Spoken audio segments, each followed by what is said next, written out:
Hello everyone. I'm going to be showing you a couple methods to install the coupler conversion kits on Con-Cor / Riverosi passenger cars on the 4-axle versions. The first method, which we'll use on this one here, and you can see that over there, is going to be using the way that is written out in the instructions. This version is going to be done with a little bit easier way. It's going to save you some time, especially if you have a large group of cars you're trying to convert. But they both work equally well. Hope you guys find this video helpful. The first one that we're going to go through, of course, is the factory one, and then we'll jump into the other one. So hope you enjoy.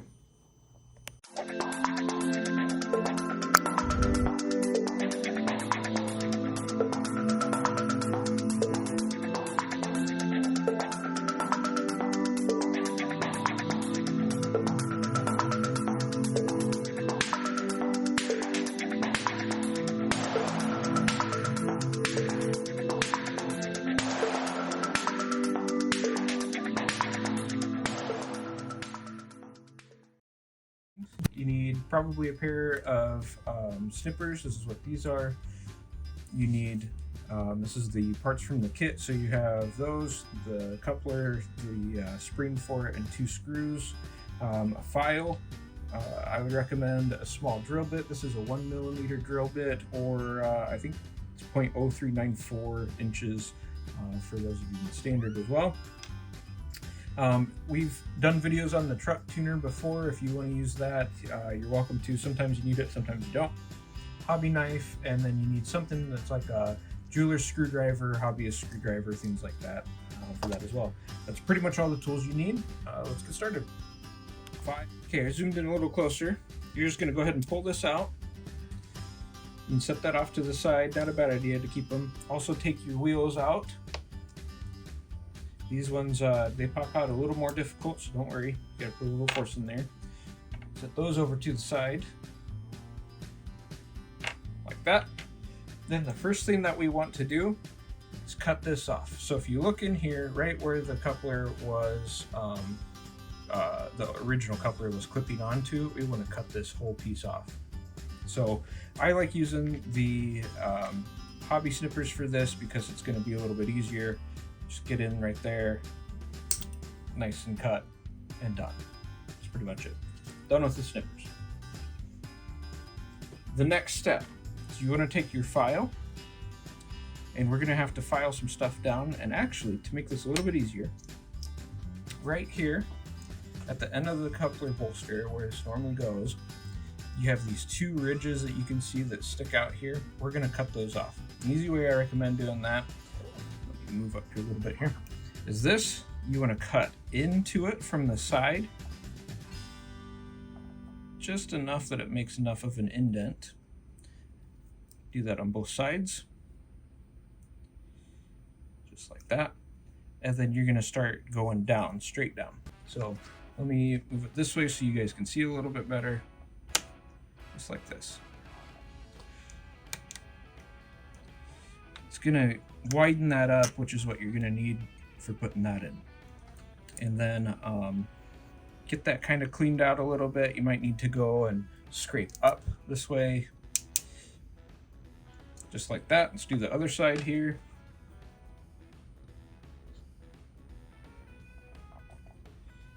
And I need something a little bit better to stick under there, so I have some pressure. There we go. Just like that. Okay, now back to the file. You're kind of rolling there. You're gonna want to start to file this whole section down. It needs to be flatter, so hold it and file. You want to make sure you have a nice flat file for this too. File off some of the things that you've done on the side there too. Will help make it a little bit better. Doesn't have to be super thin, just needs to be a little thinner.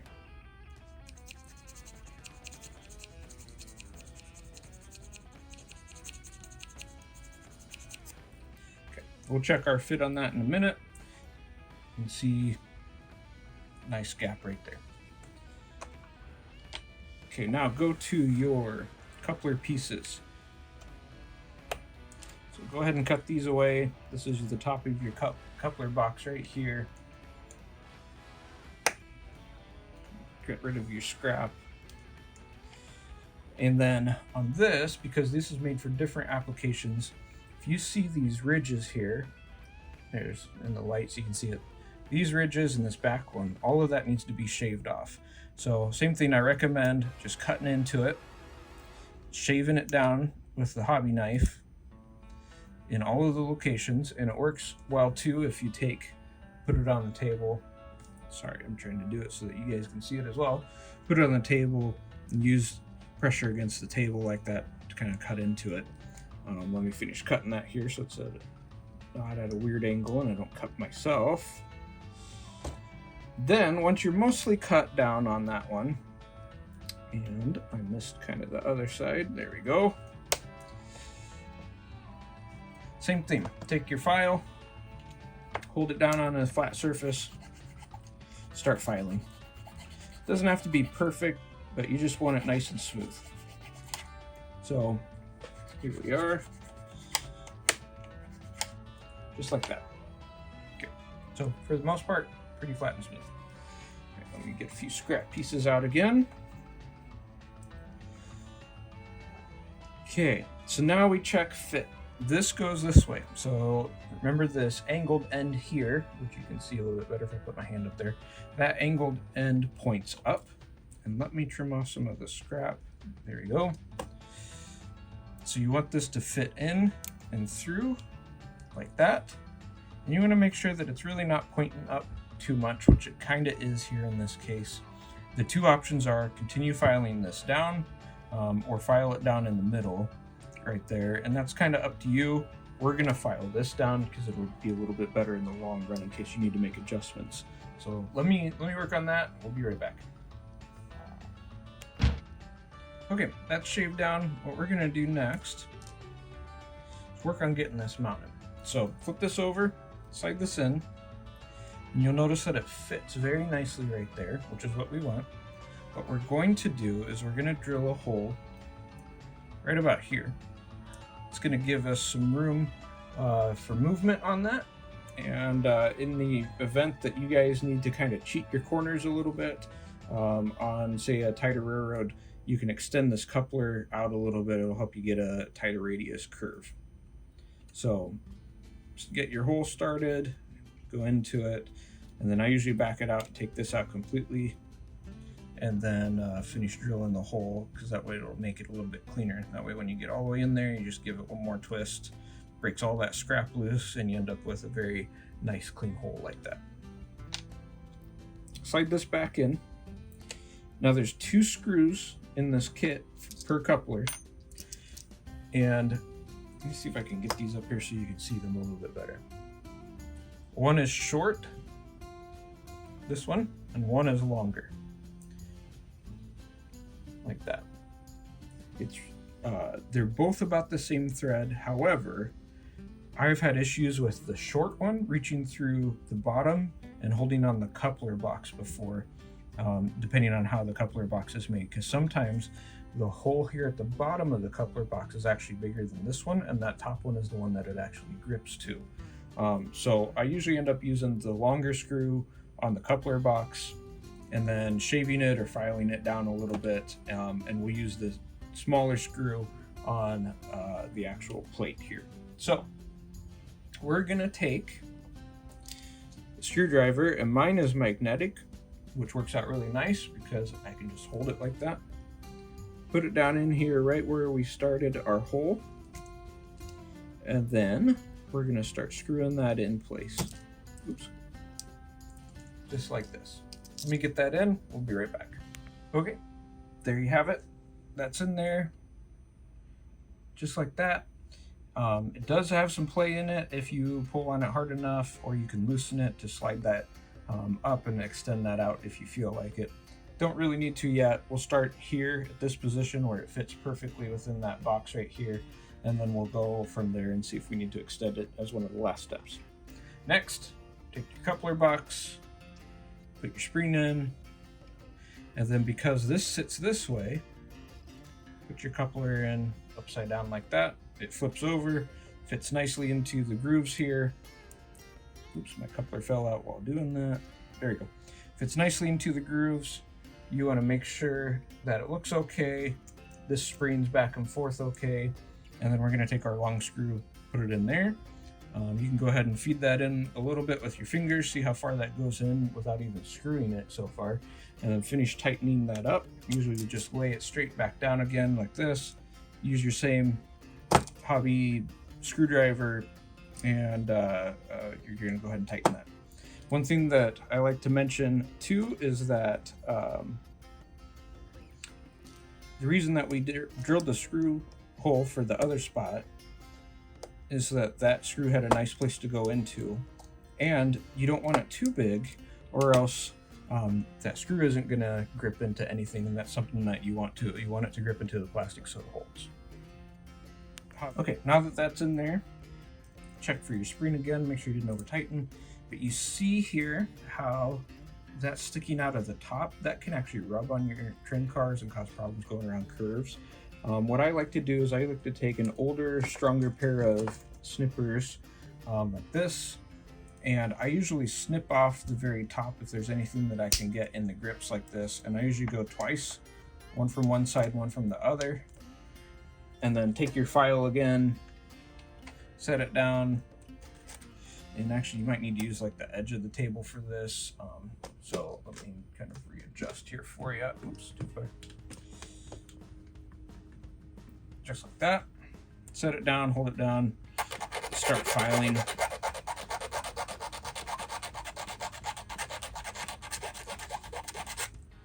You can see how that's already wearing down that height just a little bit more. Should be fine, and then we'll be done. Perfect. Okay. Next, we're going to check our fit real quick on the train car before we put wheels and everything on. So let me move this back up.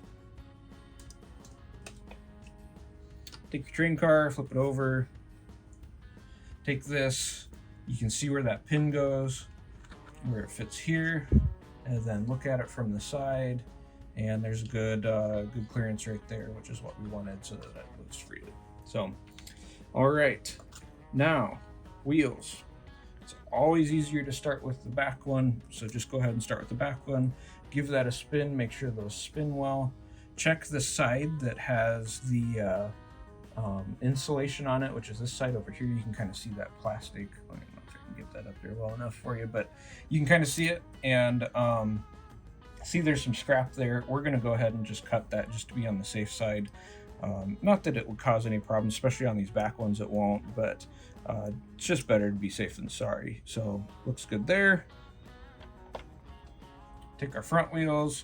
These ones fit in kind of weird because of the new bolster and everything.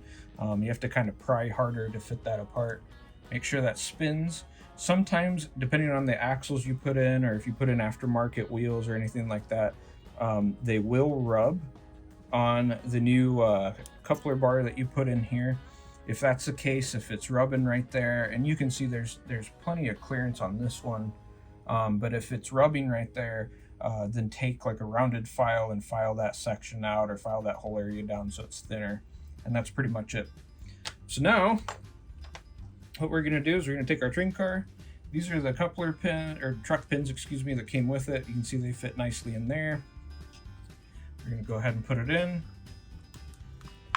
It just pushes in like that, and we're going to put the other side on. We're going to make sure that these trucks, excuse me, with the new couplers move freely the way that they should. So just like this, we're good there. There's some minor rubbing I can feel. We might need some truck spacers. So we'll check the height against some of the other train cars as well. If not, a couple washers might not be a bad idea on each of these, but we'll check that. Let's see on this side. Kind of the same thing. There's a little bit of rubbing, so we'll put a couple washers on there. If nothing else, we can always shave down this whole area right here. That's kind of up to you as well on that and what you want to do and what you feel like. But for the most part, that is the conversion and how that's done. And we're gonna call that one good to go and move on to the next train car. And you guys will see these passenger cars out running in videos soon enough. Okay guys, I want to show you one other method here that works equally as well. You guys might like it a little bit better because it does save some work. And a couple of how to make the final adjustments type of things. So we're on to the second train car I'm working on today. Doing the same conversion that I just showed you, and so there's a lot of this that's going to be similar, and since this is all in the same video, I'm going to skip a few things here and there. One thing that's different though is this time with these trucks here, and I forgot to mention this, but be careful of the little brake shoes right here because they do break off pretty easy. But this time what's different is instead we're actually just going to cut this completely off.